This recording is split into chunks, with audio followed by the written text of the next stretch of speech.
you just walked in, I'm Mignerey, tellers of St. Augustine. This is my first time coming to the Florida Festival, Folk Festival, and I'm just so amazed and impressed. I hope you all are having a good time and plan to stay for the day and see a lot of other great entertainment. Yesterday, if you happen to come here, I told some stories about my father and grandfather who worked in the automotive industry in Detroit. Today I'm going to tell you about the beginning of my career working as a teacher of deaf children, D-E-A-F, not deaf, but deaf children in a public school system in Tyler, Texas. So I have to go back and give a little backstory. My brother Peter was deaf and was about 18 months younger than I was. We grew up in Michigan back in the 50s and the 60s, and at that time in their school system, they did not use sign language. They used what was called the oral method. They taught you to read lips, speak to the best of your ability, read and write. That was not a good system for my brother, who was totally deaf. He had no hearing whatsoever. If you have a little bit, you can wear a hearing aid, and then that might work. It was not good for him. So he really didn't do very well academically. When he was 15, our family moved to Ohio. He starts going to the Ohio School for the Deaf, which used sign language, and all of a sudden, a light went on, and he just grew through leaps and bounds. So he convinced me I needed to learn sign language. At that time, I'm now in college to become a teacher of the deaf, but I went to an oral college program. I still don't have a way to learn sign language, but he's convinced me that's what I need to do. So the summer of my junior year, when I come home, I take a community class, and I learn the days of the week, my colors, I can count to 20, and the alphabet. That's about it. So we get to my senior year, everybody's starting to look for jobs, and there's 100 graduates throughout the state of Ohio where I was going to school, and there were 2 teacher openings in the state. I was not at the top of my class, so I figured I was going to have to hit the road. Well, both my parents were from the state of Texas, so I decided let's try going to Texas and meet more of our relatives or get to know them better. So an uncle told me about a new mainstreaming program starting in Tyler, Texas in 1975. This was a period where they're trying to get the kids out of residential schools back into home schools and have them live with their families. And they have a whole class of deaf students.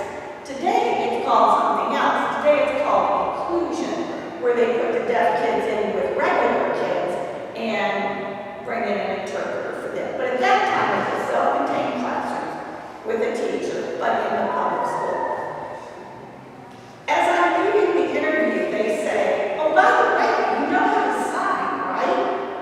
And I went, "Well, yeah," because I knew they didn't know how to sign.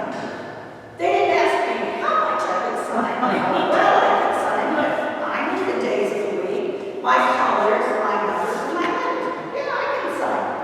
So they hired me. They should have never done it. I should have never accepted. We both didn't know any better, and away we go. I show up the week before school starts to an empty classroom. There's no furniture, no books, no materials, no curriculum, nothing.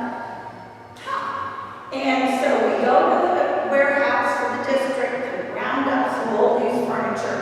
We had money allocated, but they expected us to order the materials that we would need. Well, if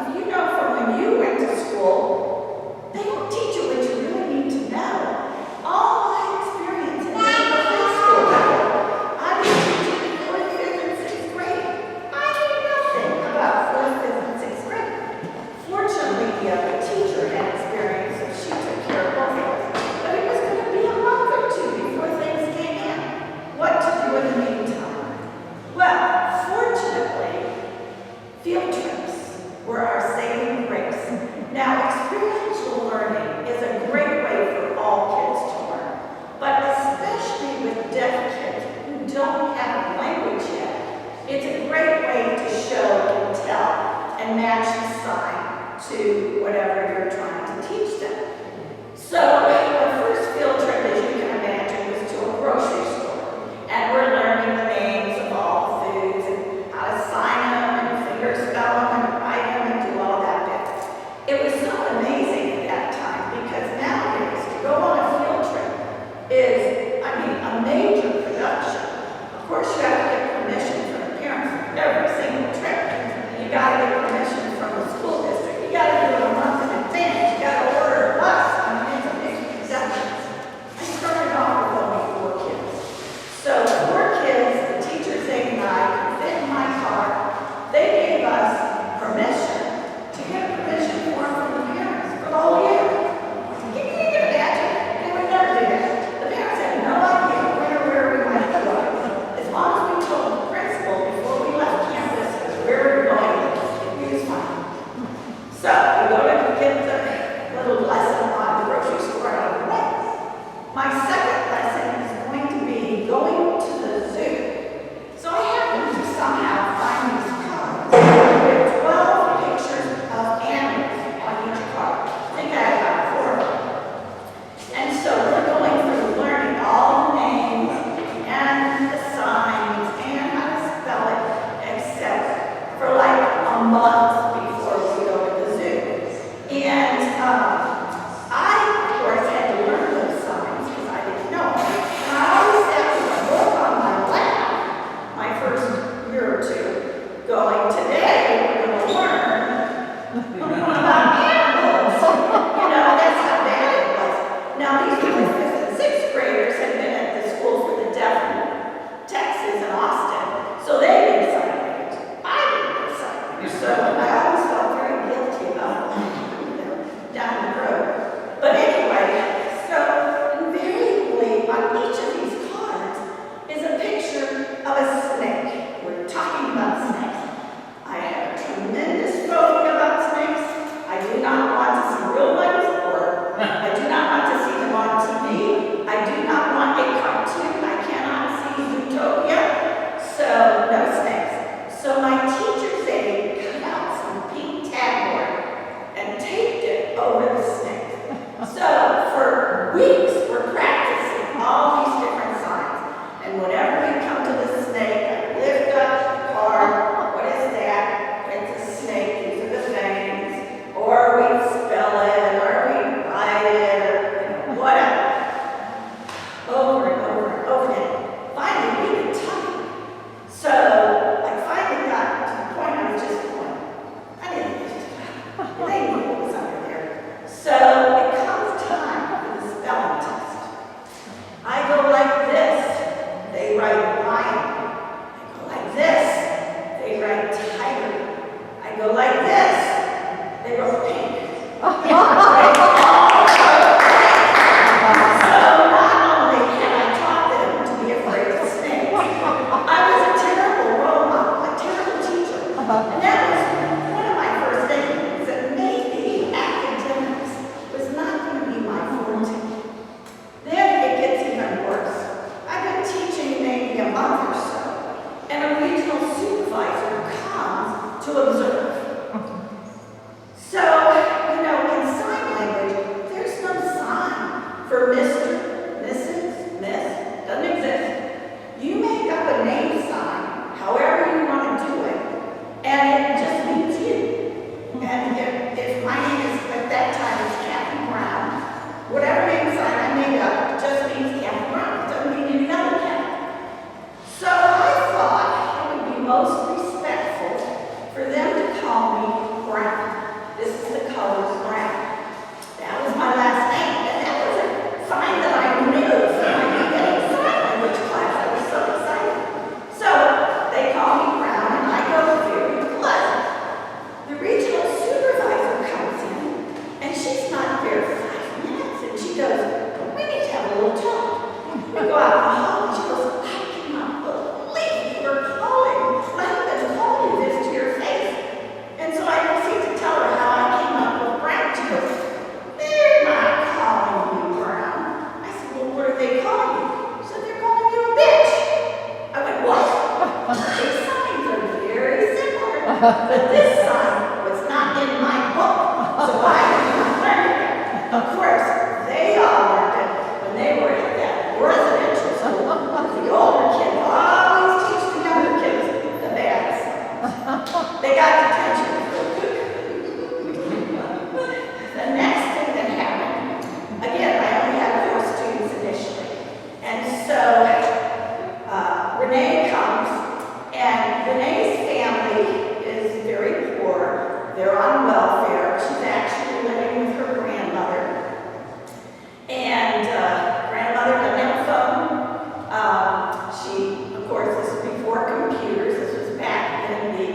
mid to late 70s. And so she had some usable hearing, and I wanted her to have hearing aid. So I had gone to the hearing aid dealer, was trying to figure out what we could do, and they said that she qualified for Medicaid. Medicaid would buy a hearing aid. It would take about 6 months, but he'd give her a lower aid until hers came in and then replace the stuff with it. Oh, this is wonderful. So every Friday, I would test all the hearing aids to make sure the batteries are still good. And then if they needed to be replaced, I'd write a note for them to take it to their family to get new batteries for me to put in the following Monday. It cost about $2 a month for the battery. I had talked to all the parents. Is this going to present a hardship? Renee's grandmother said we can do $2 a month. Okay. So comes time, the first time, that Renee needs new batteries. I write the note. She leaves for the weekend. On Monday, she shows up. No hearing aid. Renee, where's your hearing aid? Oh, I forgot. I said, well, you better bring it tomorrow. And remember, you need to come with a new battery. Okay. The next day, Renee comes.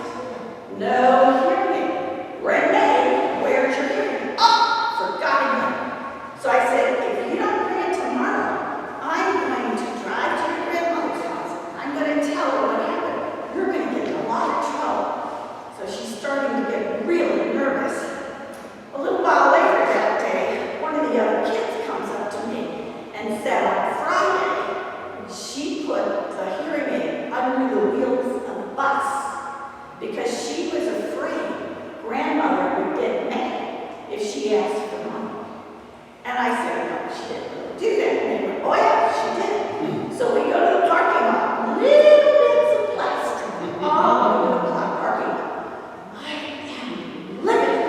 I am going to do her bodily harm. Does she not understand how much effort I went to work this out for her? Does she not understand how expensive a hearing aid is? At that time, maybe $400. And then you stop and think about it. Of course she didn't have any concept. You know, she was about 12 years old. She hadn't dealt with money. I never told her how much a hearing aid was. And $400 what meaning would that have had to her in the first place? So I take her down to the principal's office. I said, you got to keep her the rest of the day because I might kill her.